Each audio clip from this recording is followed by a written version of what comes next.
ان کے خلاف شیعہ اور بریلوی علماء لامبند ہو رہے ہیں۔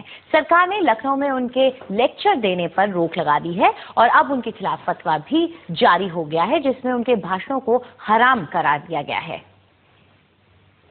دنیا کے مسلمان بہت بڑی تعداد میں اماموں، فقیروں، درویشوں کی مزاروں پہ جاتے ہیں، اپنی عقیدت پیش کرتے ہیں اور وہاں منتیں مانگتے ہیں۔ ذاکر نائک کہتے ہیں کہ جو مر چکا اس سے کچھ مانگ نہیں سکتے، یہاں تک کہ پیغمبر محمد صاحب سے بھی نہیں۔ آج کی تاریخ میں ہم محمد صلی اللہ علیہ وسلم سے بھی نہیں مانگ سکتے۔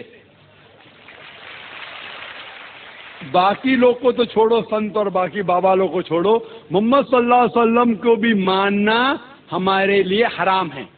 جو شخص ذاکر نائک اسامہ بن لادن کی بھی تعریف کرتے ہیں، کہتے ہیں کہ اگر وہ آتنکوادی ہے تو ہر مسلمان کو آتنکوادی ہونا چاہیے۔ آپ میری رائے پوچھیں تو اگر اسامہ بن لادن اسلام کے دشمنوں سے لڑ رہا ہے تو پھر میں اس کے ساتھ ہوں۔ اگر وہ امریکہ یعنی ایک آتنکوادی کو آتنکت کر رہا ہے تو میں اس کے ساتھ ہوں۔ پھر تو ہر مسلم کو آتنکوادی ہونا چاہیے۔ ذاکر نائک مہاراشٹر کے ہیں، دنیا بھر میں اسلام پہ لیکچر دیتے ہیں۔ وہ اسلامک ریسرچ فاؤنڈیشن نام کی سنستھا چلاتے ہیں جو پیس ٹی وی نام کا چینل چلاتی ہے۔ ذاکر نائک کے بھاشنوں سے تمام مسلمان ناراض ہیں۔ وہ مزاروں کو مٹی میں ملانے کی بات کرتے ہیں، محمد صاحب سے بھی منت مانگنے کے خلاف ہیں کیونکہ وہ مر چکے ہیں۔ وہ امام حسین کے قاتل شاسک یزید کی بڑائی کرتے ہیں۔ یو پی میں ان کے خلاف شیعہ اور بریلوی سنی علماء لامبند ہو رہے ہیں۔ سرکار نے لکھنؤ میں ان کے لیکچر دینے پہ روک لگا دی ہے۔ اب ان کے خلاف فتویٰ بھی آ گیا ہے جس میں ان کے بھاشنوں کو حرام قرار دیا گیا ہے۔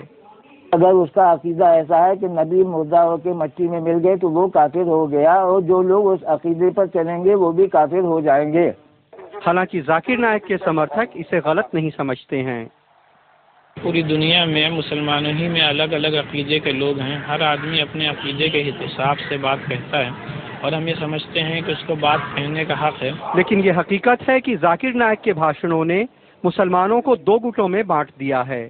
لکھنؤ سے کمال خان، NDTV انڈیا کے لیے۔ اور اس معاملے میں اپنی صفائی دیتے ہوئے ذاکر نائک نے کہا ہے کہ میں نے اسامہ بن لادن کے بارے میں جو بات کہی ہے اسے ادھورے ڈھنگ سے دیکھا جا رہا ہے۔ کیونکہ اسامہ بن لادن کی تحقیق نہیں کی، صرف BBC اور CNN کے بارے میں سن کے میں کہوں گا اس کے بارے میں، تو قرآن کی آیت سورہ حجرات میں سورہ نمبر 49 آیت نمبر 6 میں جب بھی کوئی بات آپ تک پہنچاتا ہے اس کی تحقیق اور دوسرے کو پہنچانے کے لیے، تو نہ میں دہشت گرد کہا، نہ انہیں اچھا انسان کہا، نہ برا کیا۔ لیکن اگر میں یہ کہتا ہوں کہ جو بھی دشمن اسلام کے خلاف لڑ رہا ہے میں ان کے ساتھ ہوں۔ وہ یہ بھی کہتے ہیں کہ ایسی بات پہلے بھی کہی گئی ہے لیکن مجھے ہی نشانہ کیوں بنایا جا رہا ہے؟ وہ لوگ مجھ پہ فتویٰ جاری کرتے ہیں کہ کیونکہ میں نے یزید کے بعد رحیم اللہ کہا، میں اللہ بھی کہا، میں کافر ہوں، تو ان کو یہ بھی فتویٰ جاری کرنا چاہیے کہ امام غزالی نعوذ باللہ کافر ہے۔ یہ کہنا چاہیے کہ جس نے بخاری شریف کی شرح لکھی حافظ ابن حجر عسقلانی، وہ بھی کافر ہے، نعوذ باللہ رحیم اللہ۔ تو دیکھنا چاہیے کہ جو لوگ نے فتویٰ دیے، دارالعلوم دیوبند، دارالعلوم ندوہ، جماعت اسلامی، اہل حدیث، سارے علماء کہتے ہیں اختلاف ہے، اور اگر کوئی کہتا ہے تو کہہ سکتا ہے، اور کچھ لوگ نے علماء نے کہا کہ کہنا مستحب ہے۔ تو یہ لوگ، اس کا مطلب یہ لوگ کہ مجھے پک آؤٹ کر کے یہ چیز تو ہزاروں لوگ کہہ رہے، کیوں مجھے ہی لے کے ان لوگ اگر فتویٰ جاری کرنا ہے تو یہ فتویٰ جاری کرنا چاہیے کہ جتنے لوگ نے کہا اور لکھ دینا چاہیے۔ اور اس مسئلے پر ہم نے اسلامی ودوان مولانا وحید الدین خان کی بھی رائے جاننے کی کوشش کی۔ پہلی بات یہ ہے کہ ڈاکٹر ذاکر نائک کوئی اسلامک اسکالر نہیں ہے، انہیں اسلامک ایشوز پر بولنا نہیں چاہیے۔ دوسری بات یہ جو ہے کہ پیغمبر سے ماننے والی بات، تو مسلمانوں میں دو علماء کے دو طبقے ہیں، ایک دیوبندی علماء کہلاتے ہیں، دوسرے بریلوی علماء کہلاتے ہیں۔ تو بریلوی علماء یہ مانتے ہیں کہ رسول اللہ سے ہم مانگ سکتے ہیں، لیکن جو دیوبندی علماء ہیں وہ اس کو جائز نہیں سمجھتے۔ تو دو الگ الگ رائے ہیں مسلم علماء کے درمیان۔